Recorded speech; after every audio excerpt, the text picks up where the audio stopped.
First Kings 22. For 3 years there was no war between Aram and Israel. But in the 3rd year, Jehoshaphat, king of Judah, went down to see the king of Israel. The king of Israel had said to his officials, "Don't you know that Ramoth Gilead belongs to us, and yet we are doing nothing to retake it from the king of Aram?" So he asked Jehoshaphat, "Will you go with me to fight against Ramoth Gilead?" Jehoshaphat replied to the king of Israel, "I am as you are, my people as your people, my horses as your horses." But Jehoshaphat also said to the king of Israel, "First, seek the counsel of the Lord." So the king of Israel brought together the prophets, about 400 men, and asked them, "Shall I go to war against Ramoth Gilead, or shall I refrain?" "Go," they answered, "for the Lord will give it into the king's hands."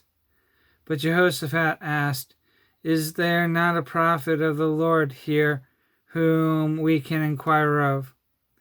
The king of Israel answered Jehoshaphat, "There is still one man through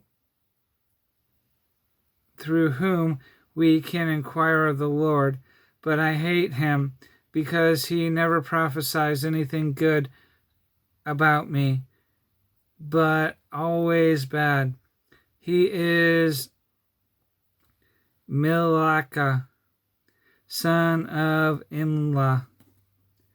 The king should not say that, Jehoshaphat replied.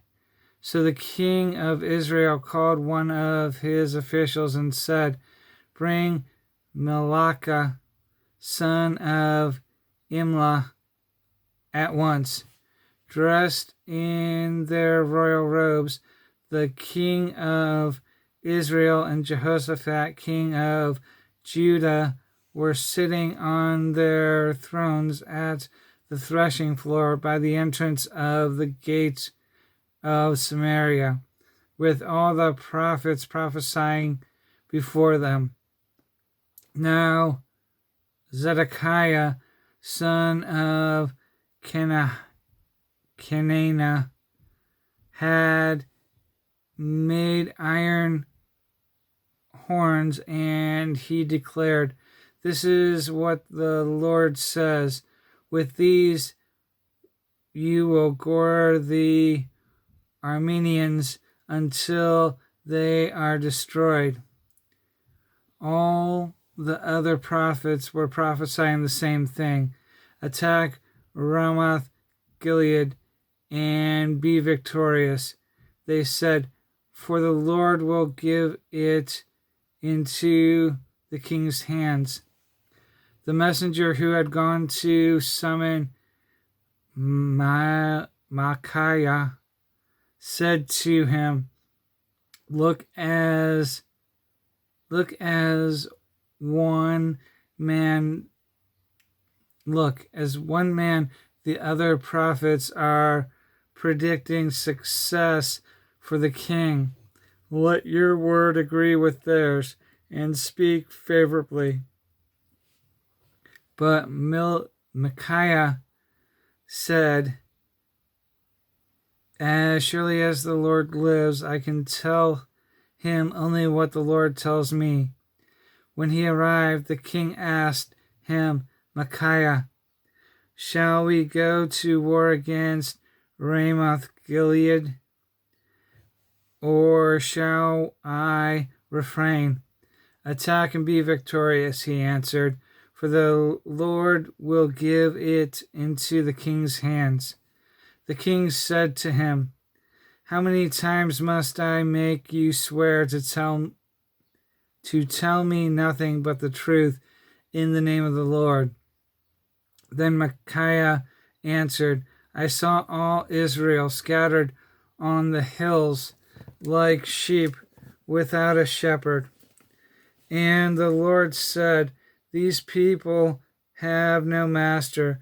Let each one go home in peace."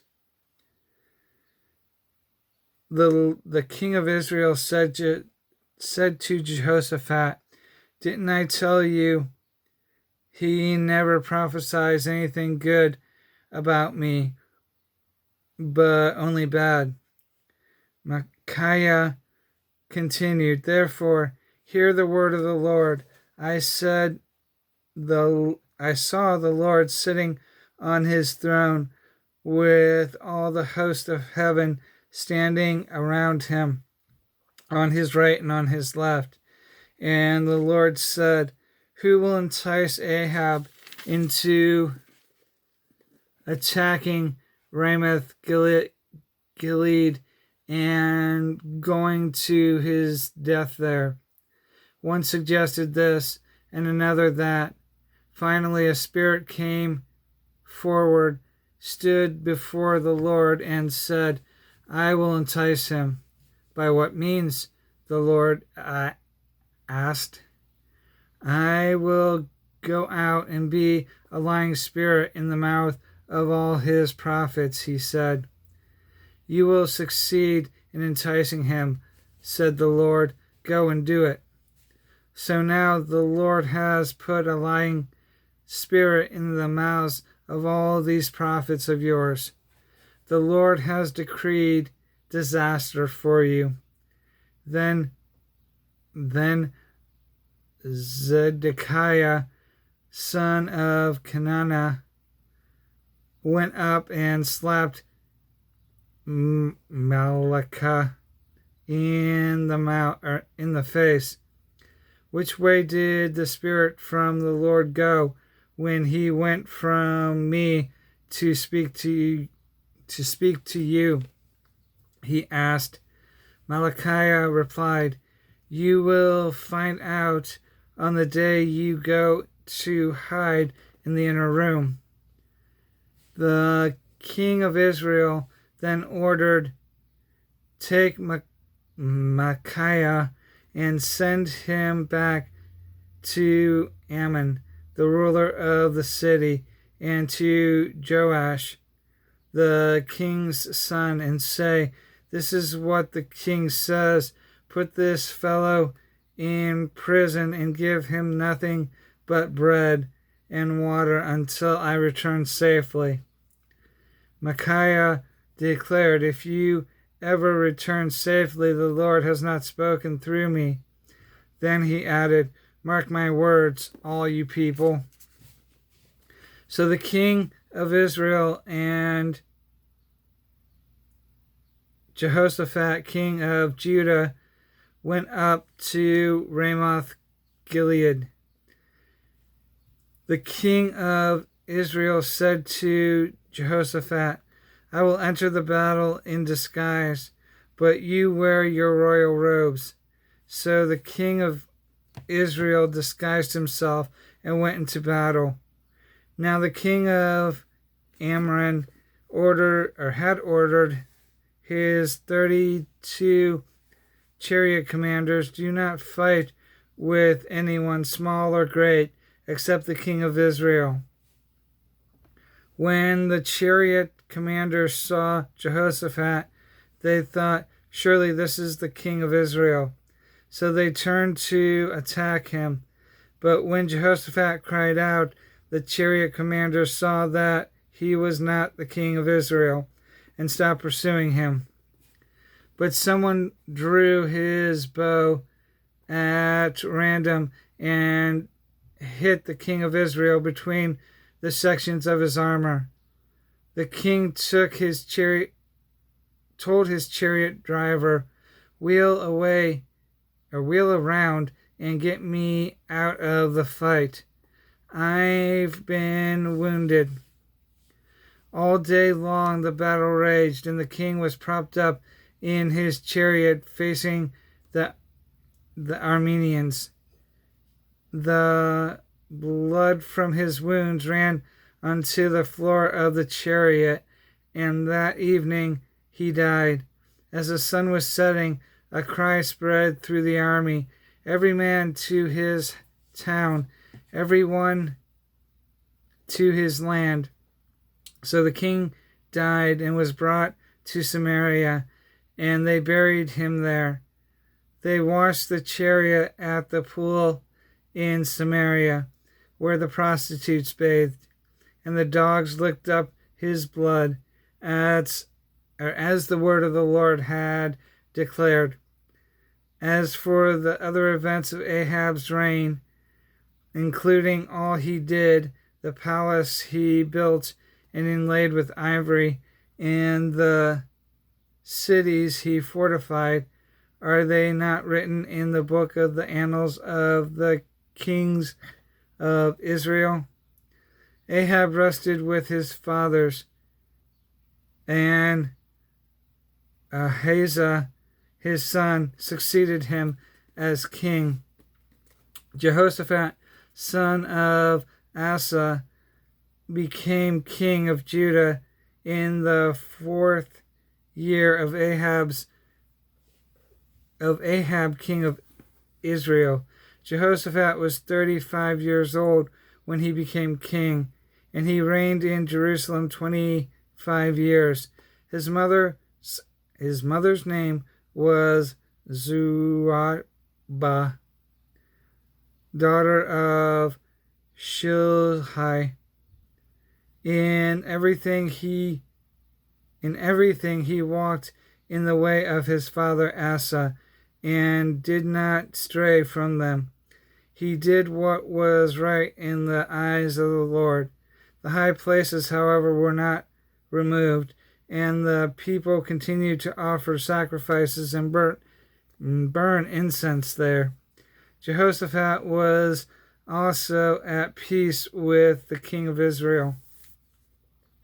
As for the other events of Jehoshaphat's reign, the things he achieved and his military exploits, are they not written in the book of the annals of the kings of Judah?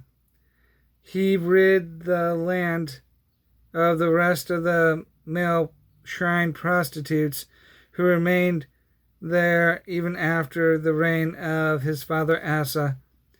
There was then no king in Edom. A deputy ruled. Now Jehoshaphat built a fleet of trading ships to go to Ophir for gold, but they never set sail. They were wrecked at Ezion-Geber. At that time, Ahaziah, son of Ahab, said to Jehoshaphat, "Let my men sail with your men." But Jehoshaphat refused.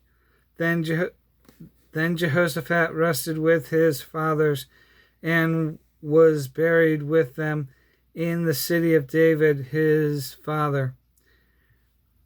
Jehoram, his son, succeeded him. Ahaziah, son of Ahab, became king of Israel in Samaria in the 17th year of Jehoshaphat, king of Judah, and he reigned over Israel 2 years. He did evil in the eyes of the Lord, because he walked in the ways of his father and mother, and in the ways of Jeroboam, son of Nebat, who caused Israel to sin. He served and worshipped Baal, and provoked the Lord, the God of Israel, to anger, just as his father had done.